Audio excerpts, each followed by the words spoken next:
Satyabama Institute of Science and Technology, Chennai and Sriperumbudur.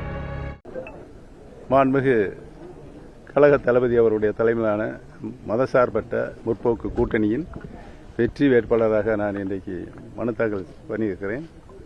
வெற்றி வாய்ப்பு தமிழ்நாடு முழுவதும் மதசார்பற்ற கூட்டணியின் சார்பாக போட்டியிடுகின்ற அனைத்து வேட்பாளர்களும் உறுதியாக மகத்தான வெற்றி பெறுவார் என்பதை தெரிவித்துக் கொள்கிறேன். போடி தொகுதி மக்களுக்கு இந்த தவிர நீங்க புதிய ஏதாவது ஒரு முக்கிய கோரிக்கை நிறைவேற்ற மாதிரி திட்ட அறிக்கைகள் வச்சிருக்கீங்க? பொய்யா திட்ட அறிக்கைகள் வச்சிருக்கீங்களா? போடி தொகுதி மக்களுக்கு மாதிரி ஏற்கனவே நான் போடி நாயக்கன் சட்டமன்ற தேர்தலில் 3 முறை வெற்றி பெற்றிருக்கிறேன். மக்கள் வைத்த கோரிக்கைகள், நான் அளித்த வாக்குறுதிகள் 99.9% நான் நிறைவேற்றியிருக்கேன் என்பதை பணிவோடு தெரிவித்துள்ளேன். உதயகுமார் பாத்தீங்கன்னா போடிக்கு வந்திருந்தாரு. போடிக்கு வந்திருந்தப்ப சொன்னாரு, அதாவது அதிமுக கிடைக்கக்கூடிய வெற்றி உங்களை போன்று யாரும் நடக்கக்கூடாதுங்கிற விஷயமா அமையும் சொல்லியிருக்காரு. அந்த குற்றச்சாட்டு ஆர்பி உதயகுமார் அதிமுகவுக்கு இந்த போடி சட்டமன்ற தொகுதியில் கிடைக்கக்கூடிய வெற்றி பாத்தீங்கன்னா இனிமேல் அதிமுக உங்களை போன்று எதுவும் பண்ணக்கூடாதுங்கிற மாதிரி அமையுங்கிறது சொல்லியிருக்காரு. அதை பத்தி உங்க கருத்து சார்? அதாவது அதிமுகவுல இருந்து நீங்க போனீங்கல்ல சார், அதை சுட்டி காட்டி நான் எங்க போனேன், அவங்கதான் வர அந்த உதயகுமாரும்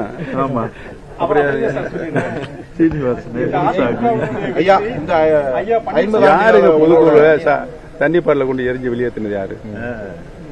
நீங்களே சொல்லுங்க. நீங்க சொல்லுங்க. நீங்க அங்க வந்திருக்க முடியாது, டிவில பாத்துருப்பீங்கல்ல, சொல்லுங்க.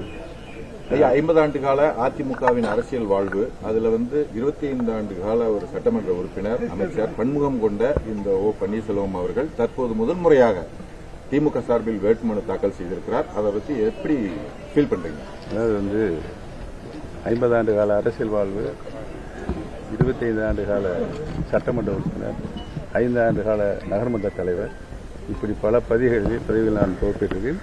பொறுப்பேற்ற பதவிக்கு ஏற்ற பணியை, கடமையை நான் செய்திருக்கிறேன் என்பதை மனநிறைவோடு இருக்கிறேன்.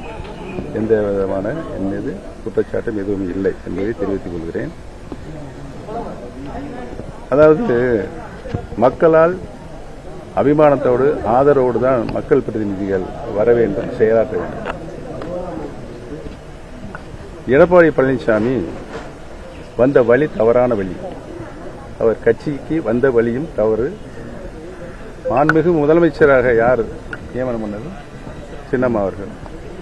அவர்களையே சூரியனை பார்த்து ஏதோ குறைக்கிறது அப்படி சொன்னால், ஒரு நன்றி உணர்வில்லாத ஒரு மனிதர் இந்த கட்சிக்கு பொதுச் செயலாளர் வந்த காலத்திலிருந்து இன்று வரை இன்றும் தோல்வியைத்தான், படுதோல்வியைத்தான் சந்திக்கும் என்பதை தெரிவித்துக் கொள்கிறேன். அவர் நிரந்தர பொதுச் செயலாளர் கிடையாது. அது உள்பட 6 வழக்குகள் இன்றைக்கும் சென்னை உயர்நீதிமன்றத்தில் சிவில் சூட்டில் இருக்கிறது என்பதை தெரிவித்துக் கொள்கிறேன்.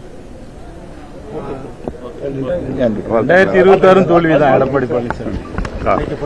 Satyabama Institute of Science and Technology, Chennai and Sriperumbudur.